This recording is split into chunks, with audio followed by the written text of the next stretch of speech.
The Pendon Museum here at Long Wittenham in Berkshire houses what must be the most ambitious model undertaking in the country.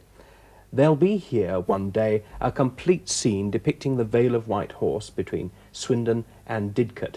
Now, the actual sweeping contours of the Vale have yet to be reproduced, but the village areas being worked on now are here, housed in their temporary cases. Eventually, the layout will be 70 by 30 feet, but the project is even more adventurous than that, because it'll show the Vale as it was in about 1930. This cottage, like all the buildings, is based on a real one. In the 30s it looked like this. It still stands today, but the thatch has gone to be replaced by bricks and tiles. This picturesque farmhouse has, on the other hand, barely changed at all. Old photographs are a great help to the modellers in their research, but where there aren't any, then information on what the buildings looked like is sought by the endless questioning of villagers. This is the almost completed model of the farmhouse. Hardly a change has taken place in 40 years. This is one end of a row of cottages which in reality aren't far from the White Horse itself. There's not a great deal of change in the front, and the little wooden shed in the alley at the back, still in use today, was there all those years ago. That's why it's there in the model.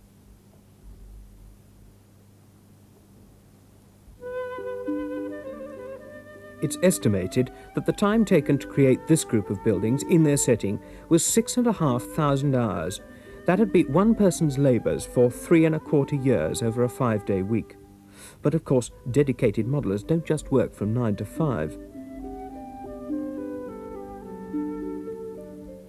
It's not simply a matter of construction, but finding the best material to do a particular job. It's quite surprising to find that the stems for a sunflower and a hollyhock are made from the spines of a blackbird feather.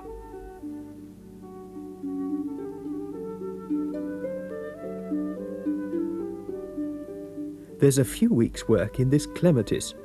51 flowers and 201 leaves, minutely cut out of greaseproof paper and mounted on 31 stems. There can't be too many individuals around, even skilled modellers prepared to make that sort of effort.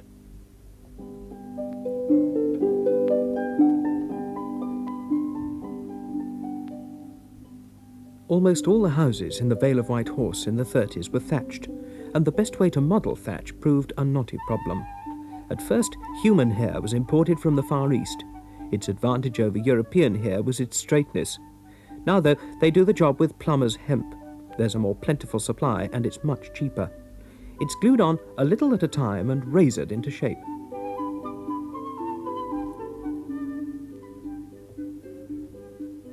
The majestic trees start life rather less than majestically. Wire is bent and soldered into shape for the trunks and branches, while minced-up sponge forms the leaves. Brick and stonework is made from card on a balsa frame, carefully scored and painted with watercolour.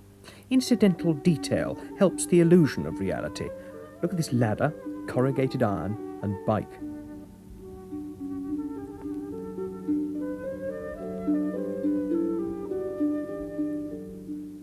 The Pendon Museum is a charitable trust, and it's a club project, if you like, of a group of highly skilled modellers, although anyone can contribute as long as they can work to the high standard demanded.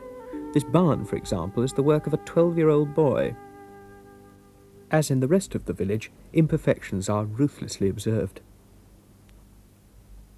There's even a rubbish tip at the bottom of a garden.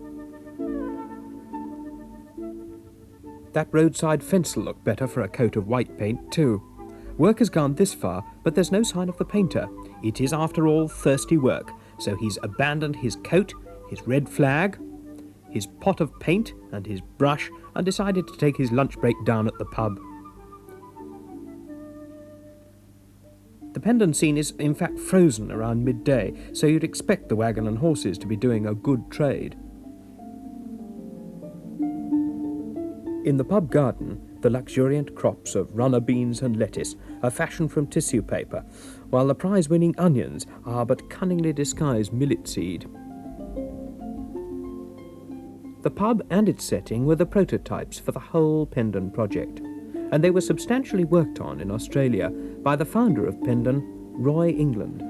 The choice of the Vale White Horse as our principal model was largely by chance, because I was born in Western Australia and I came to England when I was 18. I fell in love with the country that I came to. My cousin was the vicar at Wanborough, one of the villages beside the Vale White Horse, and it was absolute paradise in those days. And I felt I must model it to show what it was like. It was obviously too good to last. It couldn't go on like that. It was just too beautiful. And so I set myself to make a model of that part of the country to show the future, what the past had been. How sure can you be that your work is accurate 40-odd years later? Well, quite sure really, because I lived, as I say, in the Vale at that time. I knew it quite well. I took photographs even then, but later, before things had really changed, I took tremendous numbers, thousands of photographs. Went to people's cottages, knocked on the door and asked could I measure their cottage and take photographs of it. And they were very helpful. Everybody was very helpful. They gave me cups of tea, and every cottage we've modelled pretty well. And we've surveyed the ground to get the slopes right. So there really are exact copies. But although the buildings are as exact as it's possible to make them going back to that time, the scenery, the setting, is imaginary, because no real village is suitable for modelling and for the public to see it. So we're making a typical composite village, real buildings, imaginary scenery, but very typical of the Vale at that time. And when will it be finished? I wish I knew. 15 years, 20 years, might be longer. We've been 20 years as a team already.